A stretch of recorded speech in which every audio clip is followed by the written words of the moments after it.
BA 5ನೇ semester ವಿದ್ಯಾರ್ಥಿಗಳಿಗೆ ಈ ನಮ್ಮ ಆನ್ಲೈನ್ ಕ್ಲಾಸಿಗೆ ಸ್ವಾಗತ.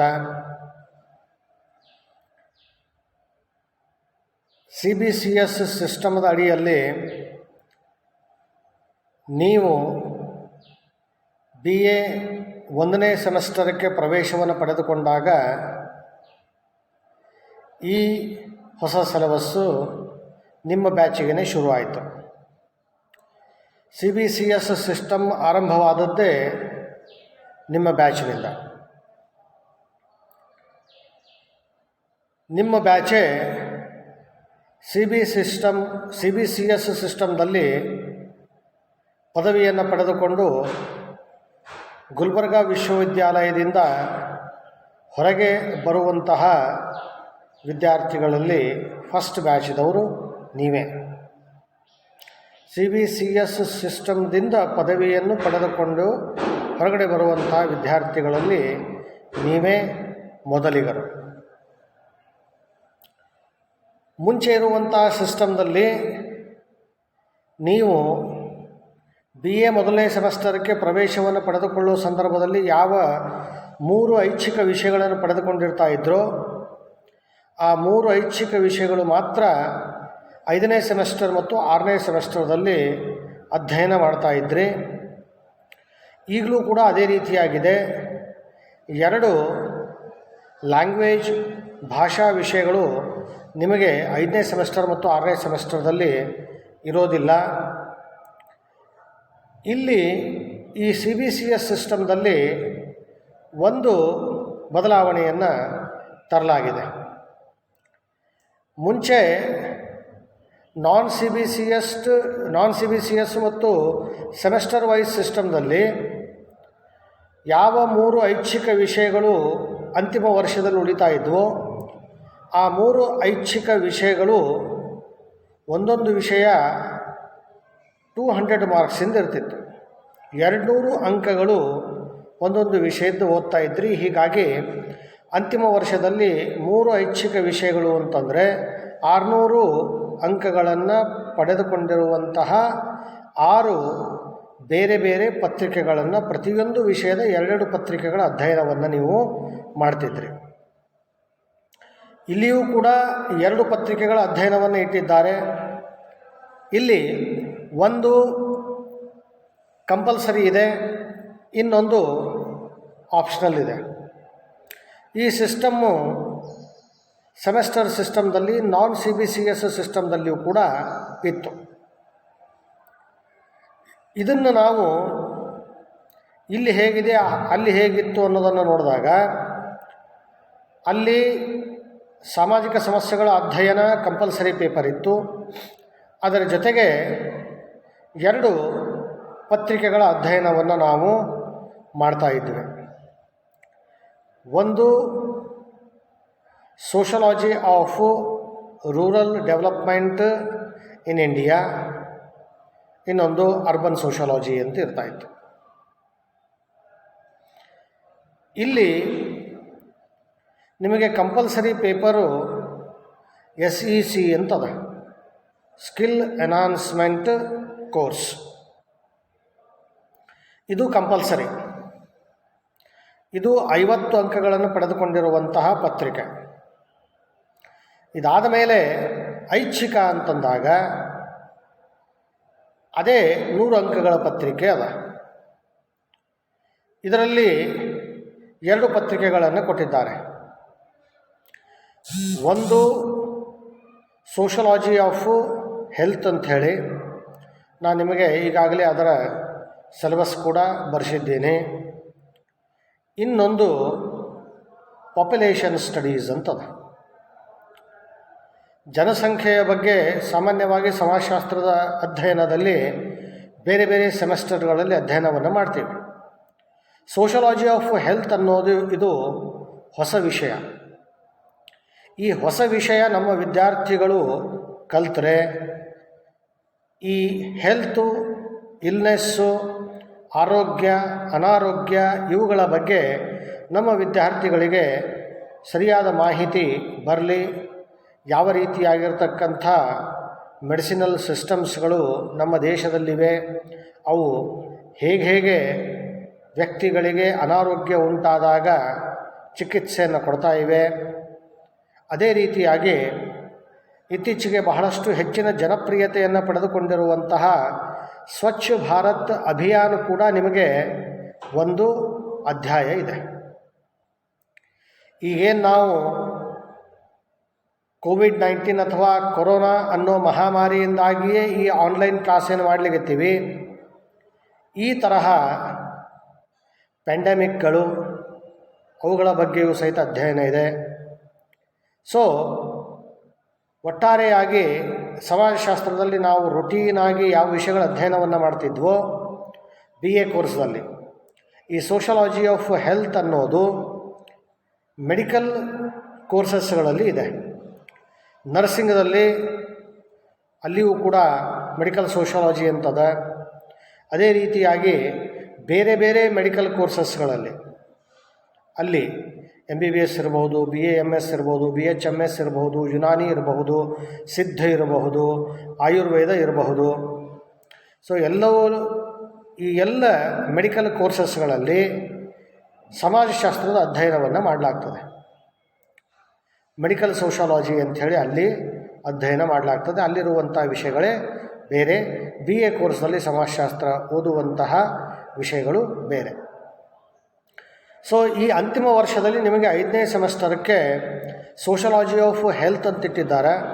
ಈ ಸೋಷಾಲಜಿ ಆಫ್ ಹೆಲ್ತ್ ಹೊಸ ವಿಷಯ ಇರೋದರಿಂದ, ಆಮೇಲೆ ಪ್ರತಿಯೊಬ್ಬ ವ್ಯಕ್ತಿಗೂ ಕೂಡ ಆರೋಗ್ಯದ ಬಗ್ಗೆ, ಅನಾರೋಗ್ಯದ ಬಗ್ಗೆ ಸರಿಯಾದ ಮಾಹಿತಿಯನ್ನು ತಿಳಿದುಕೊಂಡು ತನ್ನ ಆರೋಗ್ಯವನ್ನು ಸರಿಯಾಗಿ ಕಾಪಾಡಿಕೊಂಡು ಜೀವನ ನಡೆಸಬೇಕಾಗಿರುವಂತಹ ಅತ್ಯವಶ್ಯಕತೆ ಈಗಿರುವಂತಹ ಪ್ರಸ್ತುತ ಪರಿಸ್ಥಿತಿಯಲ್ಲಿ ಬಹಳಷ್ಟು ಜಾಸ್ತಿ ಇರೋದರಿಂದ ಆ ಪತ್ರಿಕೆಯನ್ನು ಆಯ್ಕೆ ಮಾಡಿಕೊಂಡು ನಾನು ಆ ಪತ್ರಿಕೆಯನ್ನೇ ನಿಮಗೆ ಟೀಚ್ ಮಾಡೋದು.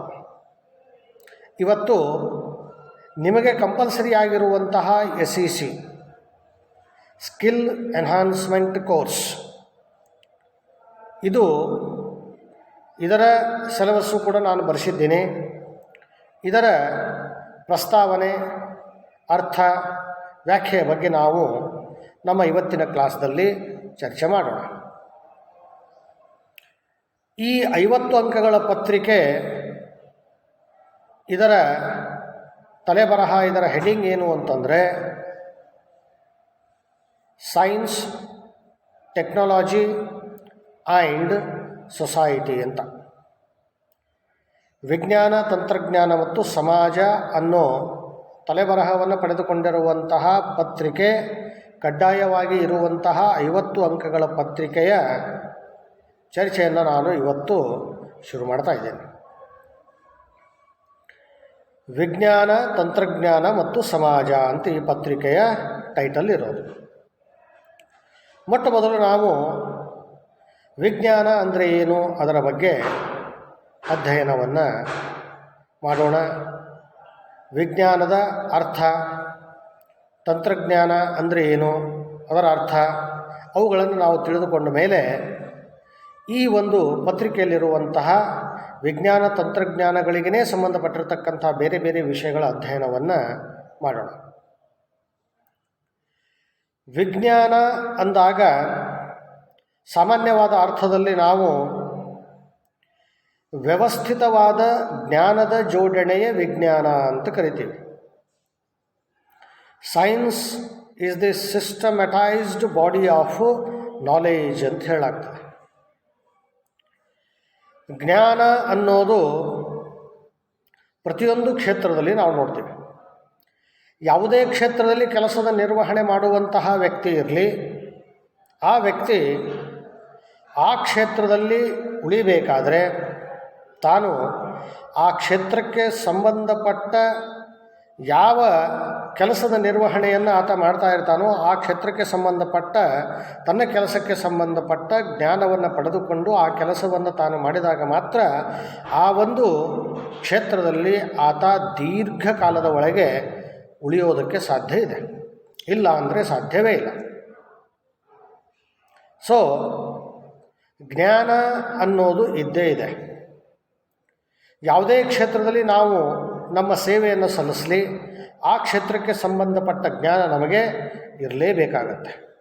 ಆ ಜ್ಞಾನ ಇದ್ದಾಗ ಮಾತ್ರ ನಾವು ಆ ಕ್ಷೇತ್ರದಲ್ಲಿ ಬಹಳಷ್ಟು ಕಾಲದವರೆಗೆ ಸರಿಯಾದ ರೀತಿಯಲ್ಲಿ ಅಲ್ಲಿರುವ ಎಲ್ಲ ಜನರಿಂದ ಗೌರವ ಪ್ರತಿಷ್ಠೆಯನ್ನು ಪಡೆದುಕೊಂಡು ಇರೋದಕ್ಕೆ ಸಾಧ್ಯ ಇದೆ. ಏನೋ ಇದ್ದಾರೆ ಅನ್ನೋ ಹಾಗಿರೋದಲ್ಲ.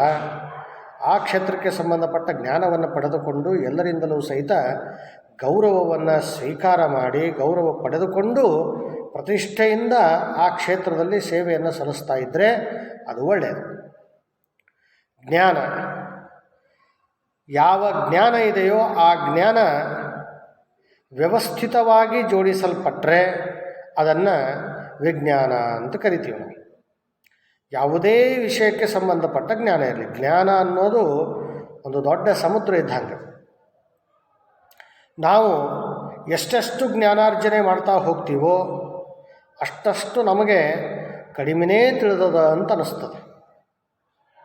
ನಾನು ಈಗಾಗಲೇ ಹೇಳಿದೆ, ಜ್ಞಾನ ಅನ್ನೋದೊಂದು ಸಮುದ್ರ, ಜ್ಞಾನ ಅನ್ನೋದೊಂದು ಸಾಗರ. ಸಾಗರಕ್ಕೆ ಇತಿ ಮಿತಿ ಇದೇನಾ? ಖಂಡಿತವಾಗಿಯೂ ಇಲ್ಲ. ಹಾಗೆಯೇ ಜ್ಞಾನಕ್ಕೆ ಯಾವ ಇತಿಮಿತಿಯೂ ಇಲ್ಲ. ಸೊ ಈ ಜ್ಞಾನವನ್ನು ವ್ಯವಸ್ಥಿತವಾದ ರೀತಿಯಲ್ಲಿ ಜೋಡಣೆ ಮಾಡಿ ನಾವು ಅದರ ಅಧ್ಯಯನ ಮಾಡೋದೇ ವಿಜ್ಞಾನ ಅಂತ ನಿಷ್ಕೊಳ್ತದೆ. ನಾವು ಪಡೆದುಕೊಂಡಿರುವಂತಹ ಜ್ಞಾನವನ್ನು ಉಪಯೋಗ ಮಾಡಿ ಯಾವುದೇ ಒಂದು ಕೆಲಸದ ಸಲುವಾಗಿ ಆ ಜ್ಞಾನದ ಉಪಯೋಗವನ್ನು ಮಾಡಿದಾಗ ಅದು ತಂತ್ರಜ್ಞಾನ ಅಂತ ಅನಿಸ್ಕೊಳ್ತದೆ. ನಮಗೆ ಯಾವುದೇ ವಿಷಯಕ್ಕೆ ಸಂಬಂಧಪಟ್ಟಿರುವಂತಹ ಜ್ಞಾನ ಇರಲಿ. ಉದಾಹರಣೆಗಾಗಿ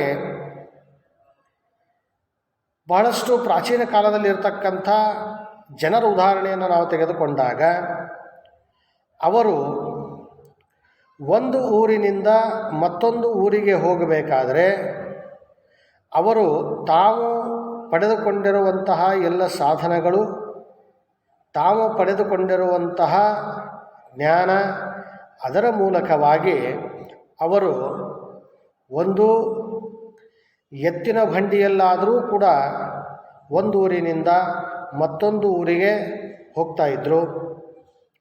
ಕಾಲ್ನಡಿಗೆಯಲ್ಲಾದರೂ ಒಂದು ಊರಿಂದ ಮತ್ತೊಂದು ಊರಿಗೆ ಅವರು ಹೋಗ್ತಾಯಿದ್ರು.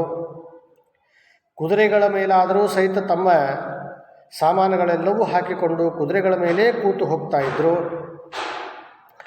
ಆನೆಗಳ ಮೇಲೂ ಕೂಡ ಸಾಮಾನುಗಳು ಮತ್ತು ಜನರ ಸಾರಿಗೆ ಒಂದು ಪ್ರದೇಶದಿಂದ ಮತ್ತೊಂದು ಪ್ರದೇಶಕ್ಕೆ ಹೋಗೋದು ನಡೀತಾನೇ ಇತ್ತು. ಸೊ ಆಗ ಜನರಿಗಿರುವಂತಹ ಜ್ಞಾನ, ಆ ಜ್ಞಾನವನ್ನು ಬಳಸಿಕೊಂಡು ತಂತ್ರಜ್ಞಾನವನ್ನು ತಾವು ತಮ್ಮ ಜೀವನಕ್ಕೆ ಉಪಯೋಗ ಮಾಡಿಕೊಂಡು ಜೀವನ ನಡೆಸೋದೇನದಲ್ಲ, ಅದನ್ನೇ ನಾವು ಟೆಕ್ನಾಲಜಿ ಅಂತ ಕರಿತೇವೆ. ಇರುವ ಜ್ಞಾನವನ್ನು ಬಳಸೋದೇ ತಂತ್ರಜ್ಞಾನ. ಆ ಜ್ಞಾನವನ್ನು ಬಳಸಿ ನಮ್ಮ ಜೀವನವನ್ನು ಸುಗಮ ಮಾಡಿಕೊಳ್ಳೋದೇ ತಂತ್ರಜ್ಞಾನ. ವ್ಯಕ್ತಿಗೆ ಚಕ್ರ ಯಾವಾಗ ವ್ಯಕ್ತಿ ಕಂಡು ಹಿಡಿದಿದ್ದಿಲ್ಲೋ, ಚಕ್ರದ ಬಗ್ಗೆ ಯಾವಾಗ ವ್ಯಕ್ತಿಗೆ ಜ್ಞಾನ ಬಂದಿದ್ದಿಲ್ವೋ, ಅಲ್ಲಿಯ ತನಕ ವ್ಯಕ್ತಿ ಒಂದು ಪ್ರದೇಶದಿಂದ ಮತ್ತೊಂದು ಪ್ರದೇಶಕ್ಕೆ, ಒಂದು ಊರಿಂದ ಮತ್ತೊಂದು ಊರಿಗೆ ಹೋಗಬೇಕಾದ್ರೆ ಕಾಲ್ನಡಿಗೆಯಲ್ಲಿ ಅಥವಾ ಆನೆಗಳ ಮೇಲೆ ಅಥವಾ ಕುದುರೆಗಳ ಮೇಲೆ ಅಥವಾ ಕತ್ತೆಗಳ ಮೇಲೆ ಹೋಗ್ತಾ ಇದ್ದ ವ್ಯಕ್ತಿ. ಆದರೆ ಯಾವಾಗ ಚಕ್ರ ವ್ಯಕ್ತಿ ತನ್ನಲ್ಲಿರುವ ಜ್ಞಾನವನ್ನು ಉಪಯೋಗ ಮಾಡಿ ತಾನು ಆ ಜ್ಞಾನವನ್ನು ಬಳಸಿ ಚಕ್ರವನ್ನು ತಯಾರು ಮಾಡಿದ್ನೋ, ಆ ಚಕ್ರದ ಮೂಲಕವಾಗಿ ಎತ್ತಿನ ಬಂಡಿ ತಯಾರಾಯಿತು, ಆ ಚಕ್ರದ ಮೂಲಕವಾಗಿ ರಥಗಳು ತಯಾರಾದವು, ಆ ಚಕ್ರದ ಮೂಲಕವಾಗಿ ನಾವು ಬೇರೆ ಬೇರೆ ರೀತಿಯಾಗಿರ್ತಕ್ಕಂಥ ವಾಹನಗಳನ್ನು ಮಾಡಿಕೊಂಡು ಜನರ ಮತ್ತು ವಸ್ತುಗಳ ಸಾಗಾಣಿಕೆಯನ್ನು ಒಂದು ಪ್ರದೇಶದಿಂದ ಮತ್ತೊಂದು ಪ್ರದೇಶಕ್ಕೆ ಮಾಡೋದಕ್ಕೆ ಶುರು ಮಾಡಿದ್ವಿ. ಸೊ ವಿಜ್ಞಾನದ ಮೂಲಕವಾಗಿ ನಾವು ಪಡೆದುಕೊಂಡಿರುವಂತಹ ಜ್ಞಾನವನ್ನು ಬಳಸೋದೇ ತಂತ್ರಜ್ಞಾನ ಅಂತ.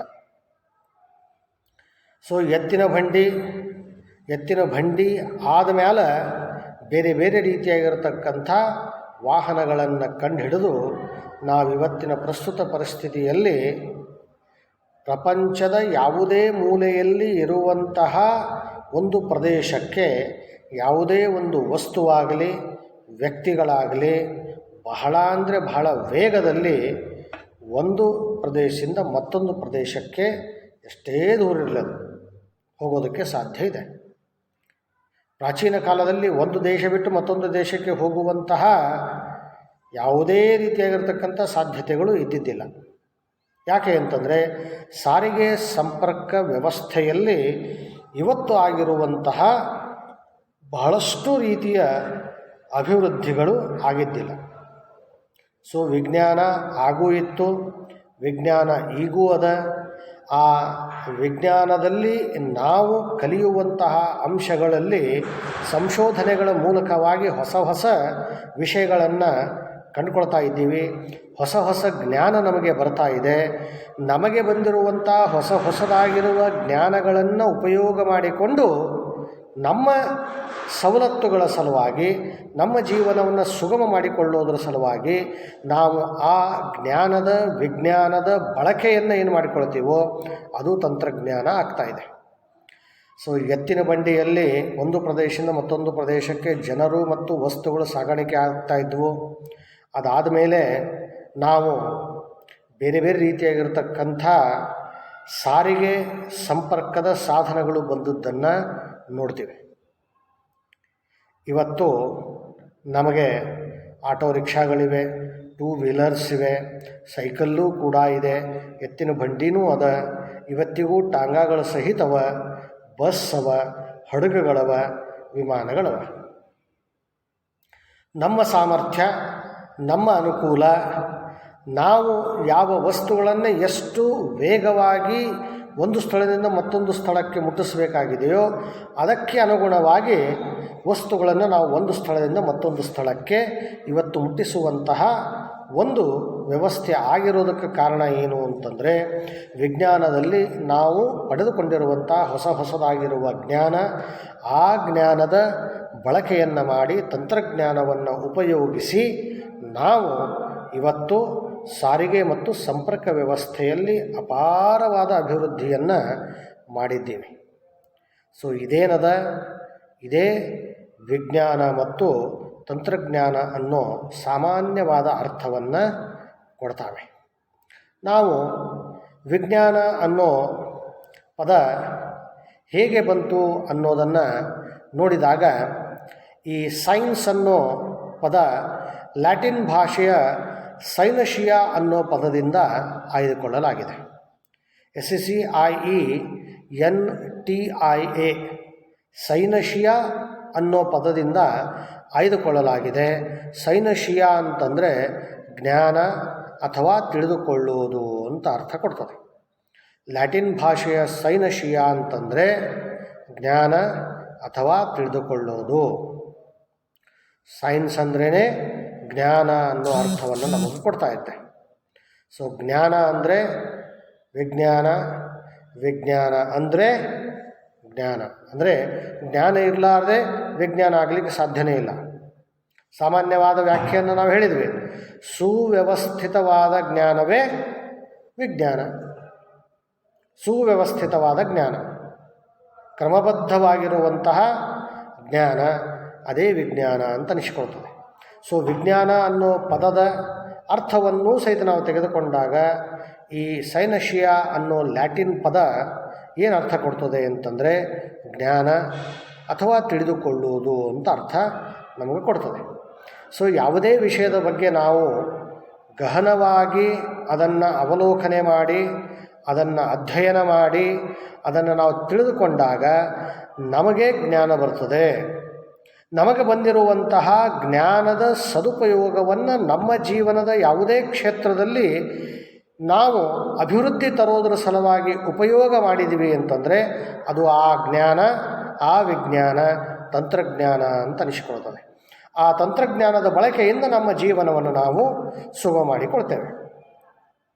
ಇನ್ನೂ ಒಂದು ಸಣ್ಣ ಉದಾಹರಣೆ ಹೇಳಬೇಕು ಅಂತಂದರೆ, ಮುಂಚೆ ಸುಮಾರು ಒಂದು 200-300 ವರ್ಷಗಳ ಹಿಂದೆ ಇರುವಂತಹ ಸಮಾಜದ ಉದಾಹರಣೆಯನ್ನು ತೆಗೆದುಕೊಂಡು ಹೋದಾಗ ಆಗ ಆಗರ್ಭ ಶ್ರೀಮಂತಿಕೆಯಲ್ಲಿ ಜೀವನ ನಡೆಸುವಂತಹ ಐಷಾರಾಮಾಗಿ ಜೀವನ ನಡೆಸುವಂತಹ ರಾಜ ಮಹಾರಾಜರ ಅರಮನೆಗಳ ಉದಾಹರಣೆಗಳನ್ನು ನಾವು ತೆಗೆದುಕೊಂಡ್ರೆ ಆಗ ಬೇಸಿಗೆ ಕಾಲದಲ್ಲಿ ಅವರಿಗೆ ಒಳ್ಳೆಯ ತಂಪಾದ ಗಾಳಿ ಬೇಕು ಅಂತಂದರೆ ಈಗಿರುವ ಹಾಗೆ ಫ್ಯಾನ್ಗಳಾಗಲಿ ಕೂಲರ್ಸ್ಗಳಾಗಲಿ ಏರ್ ಕಂಡೀಷ್ನರ್ಸ್ಗಳಾಗಲಿ ಇದ್ದಿದ್ದಿಲ್ಲ.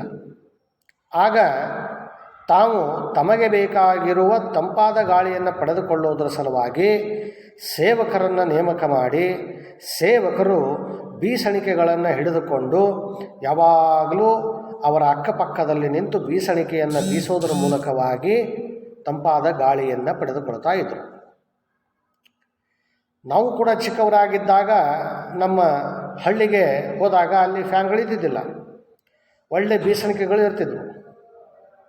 ಆ ಬೆತ್ತದಿಂದ ಮಾಡಿರ್ತಕ್ಕಂಥ ಬೀಸಣಿಕೆಗಳು ಮಲಗಿಕೊಳ್ಳಬೇಕಾದ್ರೆ ಬೀಸಣಿಕೆ ಹಿಡ್ಕೊಂಡು ಬೀಸಣಿಕೆಯಿಂದಲೇ ನಮ್ಮಷ್ಟಕ್ಕೆ ನಾವೇ ಗಾಳಿ ಹಾಕ್ಕೊಳ್ತಾ ಮಲ್ಕೊಂಡು ಬಿಡೋದು. ನಿದ್ದೆ ಹತ್ತೋ ತನಕ ಗಾಳಿ ಹಾಕ್ಕೊಳ್ಳೋದು, ಮಲ್ಕೊಂಡು ಬಿಡೋದು, ಆರಾಮಾಗಿ ನಿದ್ದೆ ಮಾಡ್ತಾಯಿದ್ವಿ. ಆಮೇಲೆ ಮತ್ತೆ ಎಚ್ಚರ ಆಯಿತು, ಮತ್ತೇನೋ ಶೆಕೆ ಭಾಳ ಅನ್ನಿಸ್ತು, ಬೆವರು ಬಿಡ್ತು ಅಂತಂದರೆ ಒರೆಸ್ಕೊಂಡು ಮತ್ತೆ ಸ್ವಲ್ಪ ಹೊತ್ತು ಗಾಳಿ ಹಾಕ್ಕೊಂಡ್ಬಿಟ್ರೆ ಮತ್ತೆ ನಿದ್ದೆ ಮಾಡುವಂತಹ ಸ್ಥಿತಿ ಇತ್ತು. ಸೊ ಆಗ ವ್ಯಕ್ತಿಗೆ ಇರುವಂತಹ ಜ್ಞಾನಕ್ಕೆ ಅನುಗುಣವಾಗಿ ನಮಗೆ ಗಾಳಿ ಬೇಕು. ಗಾಳಿಯಂತೂ ವಾತಾವರಣದಲ್ಲಿ ಇದ್ದೇ ಇರ್ತದೆ, ಇಲ್ಲೇ ಮಲ್ಕೊಂಡ್ಬಿಡೋಣ ಅಂತನ್ನಲಿಲ್ಲ. ನಾವು ಆ ವಾತಾವರಣದಲ್ಲಿರುವ ಗಾಳಿಯನ್ನು ನಮಗೂ ಸಹಿತ ಬರಬೇಕಾದರೆ ಹೇಗೆ ಮಾಡಬೇಕು ಅಂತಂದರೆ ಆ ಜ್ಞಾನವನ್ನು ಉಪಯೋಗ ಮಾಡಿ ಬೀಸಣಿಕೆಯನ್ನು ತಯಾರು ಮಾಡಿದರು. ರಾಜ ಮಹಾರಾಜರುಗಳ ಆಸ್ಥಾನಗಳಲ್ಲಿ ಅವರ ಅರಮನೆಗಳಲ್ಲಿ ಇರುವಂತಹ ಬೀಸಣಿಕೆಗಳ ಒಂದು ಸೈಜು ಗಾತ್ರ ಬಹಳ ದೊಡ್ಡದಿರ್ತಿತ್ತು. ಅವುಗಳನ್ನು ಬೀಸಿದರೆ ಅಲ್ಲಿ ಕೂತಿರ್ತಕ್ಕಂಥವರಿಗೆ ತಂಪಾದ ಗಾಳಿ ಬರ್ತಾಯಿತ್ತು. ಆದರೆ ನಾವು ವೈಯಕ್ತಿಕವಾಗಿ ಅವುಗಳ ಬಳಕೆಯನ್ನು ಮಾಡಿಕೊಳ್ಳುವ ಸಂದರ್ಭದಲ್ಲಿ ಆ ಬೀಸಣಿಕೆಯನ್ನು ನಾವೇ ಹಾಕ್ಕೊಂಡು ನಾವು ನಿದ್ದೆಯನ್ನು ಮಾಡುವಂತಹ ಸ್ಥಿತಿ ಇತ್ತು. ಆಮೇಲೆ ಟೇಬಲ್ ಫ್ಯಾನ್ಗಳು ಬಂದವು. ಟೇಬಲ್ ಫ್ಯಾನದ ನಂತರ ಸೀಲಿಂಗ್ ಫ್ಯಾನ್ಗಳು ಬಂದವು. ಅದಾದ ಮೇಲೆ ಕೂಲರ್ಗಳು ಬಂದವು. ಅದಕ್ಕಿಂತಲೂ ಉನ್ನತವಾದ ಜ್ಞಾನವನ್ನು ವ್ಯಕ್ತಿ ಪಡೆದುಕೊಂಡ ಸಂಶೋಧನೆಗಳ ಮೂಲಕವಾಗಿ ಆ ಜ್ಞಾನವನ್ನು ಬಳಸಿ ಏರ್ ಕಂಡೀಷ್ನರ್ಗಳನ್ನು ಕಂಡುಹಿಡಿದ್ರು. ಅದೇ ರೀತಿಯಾಗಿ ಈಗ ನಾವು ಅನೇಕ ಥಿಯೇಟರ್ಗಳಲ್ಲಿ ಹೋದರೆ ಸೆಂಟ್ರಲ್ ಎ ಸಿ ಅದು ಅಂತ ಹೇಳ್ತಾರೆ. ನಮಗೆ ಏರ್ ಕಂಡೀಷ್ನರ್ ಮಷಿನ್ಗಳು ಸಹಿತ ಕಾಣಿಸಂಗಿಲ್ಲ. ಜಸ್ಟ್ ಗಾಳಿ ಬರೋದ್ರ ಸಲುವಾಗಿ ಸ್ವಲ್ಪ ಜಾಳಿ ಹಾಕಿ ಜಾಗ ಬಿಟ್ಟುಬಿಟ್ಟಿರ್ತಾರೆ ಸುತ್ತ ಹಾಲ್ನಲ್ಲಿ. ಸಂಪೂರ್ಣವಾಗಿ ಹಾಲಿಗೆ ಹಾಲೇ ತಂಪಾಗಿ ಹೋಗಿಬಿಡ್ತದೆ. ಸೊ ಇದು ಜ್ಞಾನ ವ್ಯಕ್ತಿಗೆ ಹೆಂಗೆ ಬರ್ತಾ ಹೋಗ್ತದೋ ಹಂಗೆ ವ್ಯಕ್ತಿ ಆ ಜ್ಞಾನದ ಬಳಕೆಯನ್ನು ಮಾಡಿ ತಾನು ತನ್ನ ಜೀವನಕ್ಕೆ ಬೇಕಾಗಿರುವ ಐಷಾರಾಮಗಳನ್ನು ಸವಲತ್ತುಗಳನ್ನು ಏನು ಪಡೆದುಕೊಳ್ತಾನೋ ಅದು ತಾನು ಪಡೆದುಕೊಂಡಿರುವಂತಹ ಜ್ಞಾನ, ಆ ವಿಜ್ಞಾನದ ಬಳಕೆಯನ್ನು ಮಾಡಿದ ಮೇಲೆ ಅದು ತಂತ್ರಜ್ಞಾನ ಅಂತ ಅನಿಸ್ಕೊಳ್ತದೆ. ವಿಜ್ಞಾನದ ವ್ಯಾಖ್ಯೆಗಳನ್ನು ನೋಡಿದಾಗ ಆರ್ಟಿ ಶಾಫ್ ರವರ ಪ್ರಕಾರ ಕ್ರಮಬದ್ಧವಾದ ಅವಲೋಕನ ವಿಧಾನಗಳ ಮೂಲಕ ಪ್ರಾಪ್ತವಾದ ಜ್ಞಾನದ ಸಮಷ್ಟಿಯನ್ನು ವಿಜ್ಞಾನ ಎಂದಿದ್ದಾರೆ. ಆರ್ಟಿ ಶಾಫ್ ರವರು ಕ್ರಮಬದ್ಧವಾದ ಅವಲೋಕನ ವಿಧಾನಗಳ ಮೂಲಕ ಪ್ರಾಪ್ತವಾದ ಜ್ಞಾನದ ಸಮಷ್ಟಿಯನ್ನು ವಿಜ್ಞಾನ ಎಂದಿದ್ದಾರೆ. ಇಲ್ಲಿ ಅವಲೋಕನ ಅಬ್ಸರ್ವೇಷನ್ ಅಂತಂದರೆ ಅದು ಸಿಸ್ಟಮೆಟಿಕ್ ಅಬ್ಸರ್ವೇಷನ್ ಇರಬೇಕು, ಕ್ರಮಬದ್ಧವಾಗಿರುವಂತಹ ಅಬ್ಸರ್ವೇಷನ್ ಇರಬೇಕು. ಇಲ್ಲಿ ಕ್ರಮಬದ್ಧವಾದ ಅಬ್ಸರ್ವೇಷನ್ನು ಅಂತಂದಾಗ ನಾವು ಆ ಅವಲೋಕನೆ ಅಥವಾ ಅಬ್ಸರ್ವೇಷನ್ ಮೂಲಕವಾಗಿ ಪಡೆದುಕೊಂಡಿರುವಂತಹ ವಿಷಯಗಳನ್ನು ವ್ಯವಸ್ಥಿತವಾದ ರೀತಿಯಲ್ಲಿ ಜೋಡಣೆ ಮಾಡಿದಾಗ ಅದು ಜ್ಞಾನ ಅಂತ ಅನಿಸ್ಕೊಳ್ತದೆ. ಆರಂಭದಲ್ಲಿ ನಾನೇನು ಹೇಳಿದೆ, ಸುವ್ಯವಸ್ಥಿತವಾದ ಜ್ಞಾನದ ಜೋಡಣೆಯೇ ವಿಜ್ಞಾನ. ಅದೇ ಅರ್ಥವನ್ನೇ ಕೊಡುವಂತಹ ವ್ಯಾಖ್ಯೆ ಆರ್ಟಿ ಶಾಫ್ರವರು ಸಹಿತ ಕೊಟ್ಟಿದ್ದಾರೆ. ಕ್ರಮಬದ್ಧವಾದ ಅವಲೋಕನ ವಿಧಾನಗಳ ಮೂಲಕ ಪ್ರಾಪ್ತವಾದ ಜ್ಞಾನದ ಸಮಷ್ಟಿಯನ್ನು ನಾವು ಪಡೆದುಕೊಂಡಿರ್ತಕ್ಕಂಥ ಎಲ್ಲ ವಿಷಯಗಳ ಜ್ಞಾನ ಆ ಸಮಷ್ಟಿ ಏನಿದೆ, ಆ ಸಂಪೂರ್ಣ ಜ್ಞಾನದ ಒಂದು ಗಂಟೇನಿದೆಯೋ ಅದೇ ವಿಜ್ಞಾನ ಅಂತ ಅನಿಸ್ಕೊಳ್ತದೆ. ಗೂಡ್ ಮತ್ತು ಹ್ಯಾಟ್ರವರ ಪ್ರಕಾರ ವಿಜ್ಞಾನವೆಂದರೆ ಒಟ್ಟಾರೆಯಾಗಿ ಪ್ರಯೋಗಾತ್ಮಕ ಪ್ರಪಂಚದ ಮಾನವನ ಅನುಭವಕ್ಕೆ ಒಳಗಾಗುವಂತಹ ಪ್ರಪಂಚದ ಮಾರ್ಗ ಪದ್ಧತಿಯಾಗಿದೆ. ಪ್ರಯೋಗಾತ್ಮಕ ಪ್ರಪಂಚ. ಪ್ರಯೋಗಾತ್ಮಕ ಪ್ರಪಂಚ ಅಂತಂದಾಗ ನಮ್ಮ ತಲೆಯಲ್ಲಿ ಏನು ಬರ್ತದೆ ವಿಷಯ ಅಂತಂದರೆ, ಕೇವಲ BSc PUC ಸೈನ್ಸು MSc ಮಾಡ್ತಕ್ಕಂಥ ವಿದ್ಯಾರ್ಥಿನಿಯರೇ ಲ್ಯಾಬ್ಗಳಲ್ಲಿ ಏನು ಪ್ರಾಕ್ಟಿಕಲ್ಸ್ಗಳು ಮಾಡ್ತಾರೋ ಅವೇ ಅಂತ ನಾವು ತಿಳ್ಕೊಳ್ತೀವಿ. ಅವುಗಳಂತೂ ಖಂಡಿತವಾಗಿ ಇದ್ದೇವ, ಇಲ್ಲ ಅಂತಲ್ಲ. ಅವುಗಳ ಜೊತೆಗೆ ಸಾಮಾಜಿಕ ವಿಜ್ಞಾನಗಳಿಗೂ ಕೂಡ ಪ್ರಯೋಗಾಲಯಗಳಿವೆ. ಸಾಮಾಜಿಕ ವಿಜ್ಞಾನಗಳಿಗೆ ಇರುವಂತಹ ಪ್ರಯೋಗಾಲಯಗಳು ಯಾವುವು ಅಂತಂದರೆ ಸಮಾಜಗಳೇ ಪ್ರಯೋಗಾಲಯಗಳು. ಸಮಾಜದಲ್ಲಿರುವಂತಹ ಬೇರೆ ಬೇರೆ ವ್ಯವಸ್ಥೆಗಳೇ ಪ್ರಯೋಗಾಲಯಗಳು. ರಾಜಕೀಯ ವ್ಯವಸ್ಥೆ, ಆರ್ಥಿಕ ವ್ಯವಸ್ಥೆ, ಸಾಮಾಜಿಕ ವ್ಯವಸ್ಥೆ, ಸಾಂಸ್ಕೃತಿಕ ವ್ಯವಸ್ಥೆ, ಧಾರ್ಮಿಕ ವ್ಯವಸ್ಥೆ, ಹೀಗೆ ಬೇರೆ ಬೇರೆ ರೀತಿಯಾಗಿರ್ತಕ್ಕಂಥ ಕ್ಷೇತ್ರಗಳನ್ನು ನಾವು ತೆಗೆದುಕೊಂಡಾಗ ಆಯಾ ಕ್ಷೇತ್ರಗಳಲ್ಲಿ ಕೆಲಸದ ನಿರ್ವಹಣೆ ಮಾಡುವಂತಹ ಜನರು, ಇನ್ನೊಂದು ಕಡೆಗೆ ಭೌತ ವಿಜ್ಞಾನಗಳ ಉದಾಹರಣೆಯನ್ನು ನಾವು ತೆಗೆದುಕೊಂಡರೆ ಸತತವಾಗಿ ಲ್ಯಾಬ್ರೋಟ್ರಿಗಳಲ್ಲಿ, ಆ ಲ್ಯಾಬ್ಗಳಲ್ಲಿ ಸಂಶೋಧನೆಗಳು ಅನೇಕ ವಿಜ್ಞಾನದ ವಿಷಯಗಳ ಮೇಲೆ ನಡೀತಾನೆ ಇರ್ತವೆ. ಅವುಗಳ ಮೂಲಕವಾಗಿ ಪ್ರಯೋಗಾತ್ಮಕ ಪ್ರಪಂಚದಲ್ಲಿ ಏನು ಸತತವಾಗಿ ಪ್ರಯೋಗಗಳು ಬೇರೆ ಬೇರೆ ವಿಷಯಗಳ ಬಗ್ಗೆ ನಡೀತಾ ಇರ್ತಾವೋ ಅವುಗಳಲ್ಲಿ ಯಾವ ಮಾನವರ ಅನುಭವಕ್ಕೆ ಬರ್ತಾವೋ ಆ ಮಾನವರ ಅನುಭವಕ್ಕೆ ಬರುವಂತಹ ಪ್ರಯೋಗಾಲಯದಲ್ಲಿ ಆಗಿರುವ ಪ್ರಯೋಗಗಳ ಸದುಪಯೋಗಗಳೇ ಮಾನವನ ಅನುಭವಕ್ಕೆ ಬರೋದು. ಪ್ರಯೋಗಾಲಯದಲ್ಲಿ ಪ್ರಯೋಗಗಳು ಮಾಡೋದು ಯಾಕೆ? ಸಾಮಾನ್ಯ ಜನರಿನ ಒಳಿತಿಗಾಗಿ. ಈಗ COVID-19 ಇದರ ಸಲುವಾಗಿ ಪ್ರಿವೆಂಟಿವ್ ವ್ಯಾಕ್ಸಿನನ್ನು ಕಂಡುಹಿಡಿಯೋದರ ಸಲುವಾಗಿ ಎಲ್ಲ ದೇಶಗಳಲ್ಲಿ ಹಗಲು ರಾತ್ರಿ ನಡೀತಾ ಇದೆ ಸಂಶೋಧನೆ. ಈ ಸಂಶೋಧನೆ ಯಾವಾಗ ಮಾನವನ ಅನುಭವಕ್ಕೆ ಬರ್ತದೋ ಆಗ ಆ ರೀತಿಯಾಗಿರ್ತಕ್ಕಂಥ ಪ್ರಯೋಗಾತ್ಮಕ ಮಾರ್ಗ ಪದ್ಧತಿ ಅವೇನವನೋ ಅವುಗಳು ನಮ್ಮ ಅನುಭವಕ್ಕೆ, ಸಾಮಾನ್ಯ ಜನರ ಅನುಭವಕ್ಕೆ ಬಂದು ಅವುಗಳ ಸದುಪಯೋಗ ಆದಾಗ ಮಾತ್ರ ನಾವು ಅವುಗಳನ್ನು ವಿಜ್ಞಾನ ಅಂತ ಕರಿತೇವೆ. ಈ ವ್ಯಾಖ್ಯಾನ ಇನ್ನೊಮ್ಮೆ ಹೇಳ್ತೀನಿ ನಾನು. ವಿಜ್ಞಾನವೆಂದರೆ ಒಟ್ಟಾರೆಯಾಗಿ ಪ್ರಯೋಗಾತ್ಮಕ ಪ್ರಪಂಚದ ಮಾನವನ ಅನುಭವಕ್ಕೆ ಒಳಗಾಗುವಂತಹ ಪ್ರಪಂಚದ ಮಾರ್ಗ ಪದ್ಧತಿಯಾಗಿದೆ. ಏನೇನು ಪ್ರಯೋಗಗಳು ನಡೀತಾವೋ ಸಮಾಜದಲ್ಲಿಯೂ ಸಹಿತ ನಡೆಯುವಂತಹ ಪ್ರಯೋಗಗಳು, ಆ ಪ್ರಯೋಗಗಳು ನಮ್ಮ ಅನುಭವಕ್ಕೆ, ಸಾಮಾನ್ಯ ಜನರ ಅನುಭವಕ್ಕೆ ಬರುವಂತಹ ಪದ್ಧತಿಗಳೇ ಆಗಿರ್ತವೆ. ಅವುಗಳ ಮೂಲಕವಾಗಿಯೇ ಮುಂದೆ ನಮಗೆ ಯಾವ ರೀತಿಯಾಗಿರ್ತಕ್ಕಂಥ ಜೀವನದಲ್ಲಿ ಬದಲಾವಣೆಗಳನ್ನು ಮಾಡಿಕೊಳ್ಳಬೇಕು ಅನ್ನೋ ಮಾರ್ಗವನ್ನು ಸೂಚಿಸುವಂಥ ಪದ್ಧತಿಗಳು. ಅದಕ್ಕಾಗಿ ಅವುಗಳನ್ನು ಪ್ರಪಂಚದ ಮಾರ್ಗ ಪದ್ಧತಿಯಾಗಿದೆ ಅಂತ ಹೇಳಿದ್ದಾರೆ. ಅಂದರೆ ಪ್ರಪಂಚ ಯಾವ ರೀತಿಯಾಗಿ ಜೀವನ ನಡೆಸ್ತಾ ಇರ್ತದೋ ಅದರಲ್ಲಿ ಬದಲಾವಣೆಗಳು ಆಗ್ತವೆ.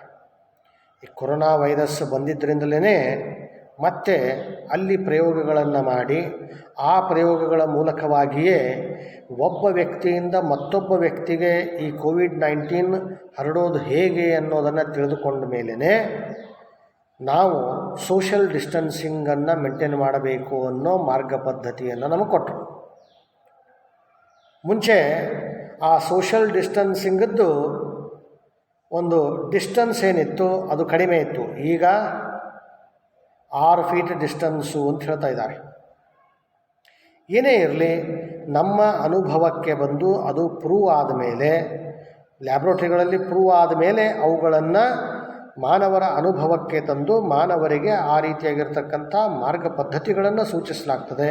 ಮಾನವರು ಅವುಗಳನ್ನು ಅನುಸರಿಸ್ತಾ ಹೋಗ್ತಾರೆ. ಆಗ ಅವುಗಳು ವಿಜ್ಞಾನ ಅಂತ ಅನಿಸ್ಕೊಳ್ತವೆ. ಅದರ ಜೊತೆಗೆ ನಮಗೆ ಅಂದರೆ ಯಾರಿಗಾದರೂ ಕೂಡ ಯಾವುದೇ ರೀತಿಯಾಗಿರ್ತಕ್ಕಂಥ ಸೋಂಕು ಇತ್ತು ಅಂತಂದರೆ ಆತ ಸೀನೋದ್ರ ಮೂಲಕವಾಗಿ ಬೇರೆಯವರಿಗೆ ಆ ಸೋಂಕು ಹರಡಬಾರ್ದು ಅನ್ನೋ ಉದ್ದೇಶದಿಂದಲೇ ಮಾಸ್ಕನ್ನು ಧರಿಸ್ಕೊಳ್ಬೇಕು ಅಂತ ಹೇಳಿದರು. ಆ ಕಾರಣಕ್ಕಾಗಿಯೇ ನಾವು ಮನೆಯಿಂದ ಹೊರಗಡೆ ಹೋಗಬೇಕಾದ್ರೆ ಇವತ್ತು ಮಾಸ್ಕ್ ಧರಿಸ್ತಾ ಇದ್ದೀವೋ ಇಲ್ವೋ. ಮೊದಲು ಮನೆಯಲ್ಲೇ ಹೊಲಿದಿರ್ತಕ್ಕಂಥ ಮಾಸ್ಕ್ ಅಂದರು, ಫಿಲ್ಟರ್ಗಳಿರ್ತಕ್ಕಂಥ N95 ಮಾಸ್ಕ್ ಅಂದರು. ಹೀಗೆ ಅದರಲ್ಲಿಯೂ ಸಹಿತ ಎಷ್ಟೆಷ್ಟು ಹೆಚ್ಚೆಚ್ಚು ಪ್ರೊಟೆಕ್ಷನ್ ನಮಗೆ ಬೇಕು ಅಂತ ಅನಿಸುತ್ತೋ ಅಷ್ಟು ಹೆಚ್ಚೆಚ್ಚು ವಸ್ತುಗಳ ಬಳಕೆಯನ್ನು ನಾವು ಮಾಡುವಂತಹ ಸ್ಥಿತಿ ಇರ್ತದೆ. ಕೋವಿಡ್-19 ಪೇಷಂಟ್ಗಳಿಗೇ ಟ್ರೀಟ್ಮೆಂಟ್ ಮಾಡುವಂತಹ ಡಾಕ್ಟರ್ಸ್ಗಳು ಮತ್ತು ನರ್ಸ್ಗಳು ಇರುವಂತಹ ಅಟೆಂಡರ್ಗಳಿಗೆ ಸಂಪೂರ್ಣವಾಗಿ PPE ಕಿಟ್ಟನ್ನೇ ಧರಿಸಿಕೊಂಡು ಅವರು ಟ್ರೀಟ್ಮೆಂಟ್ ಮಾಡಬೇಕು ಅನ್ನೋದು. ಯಾಕೆ ಅಂತಂದರೆ ಆ ಸೋಂಕು ಅವರಿಗೆ ತಗಲಬಾರ್ದು ಅಂತ. ಹೀಗೆ ಈ ವ್ಯಾಖ್ಯೆಯಲ್ಲಿ ಕೊಟ್ಟಿರುವಂತಹ ಪ್ರಯೋಗಾತ್ಮಕ ಪ್ರಪಂಚದಲ್ಲಿ ನಡೆಯುವಂತಹ ವಿಷಯಗಳು ಅವರು ಇದು ಹೀಗೇ ಇದೆ ಅಂತ ನಿರ್ದಿಷ್ಟವಾಗಿ ಕಂಡುಹಿಡಿದ ಮೇಲೆ ಅದು ಮಾನವರಿಗೆ ಸೂಚಿಸಲಾಗ್ತದೆ. ಅದು ಮಾನವರ ಅನುಭವಕ್ಕೆ ಬರ್ತದೆ. ಈ ಮಾನವರ ಅನುಭವಕ್ಕೆ ಬಂದ ಮೇಲೆ ಮಾನವರು ಅದನ್ನು ಪರಿಪಾಲನೆ ಮಾಡೋದಕ್ಕೆ ಶುರು ಮಾಡ್ತಾರಲ್ಲ, ಅದೇ ವಿಜ್ಞಾನ ಅಂತ ಗೂಡ್ ಮತ್ತು ಹ್ಯಾಟ್ರವರು ಹೇಳಿದ್ದಾರೆ. ನಮ್ಮ ನೆಕ್ಸ್ಟ್ ಕ್ಲಾಸ್ನಲ್ಲಿ ಇದೇ ವಿಷಯಕ್ಕೆ ಸಂಬಂಧಪಟ್ಟಂತೆ, ಇದೇ ಪತ್ರಿಕೆಗೆ ಸಂಬಂಧಪಟ್ಟಂತೆ ನೆಕ್ಸ್ಟ್ ಯಾವ ಒಂದು ಟಾಪಿಕ್ ಇದೆಯೋ ಅದನ್ನು ನಾವು ಚರ್ಚೆ ಮಾಡೋಣ.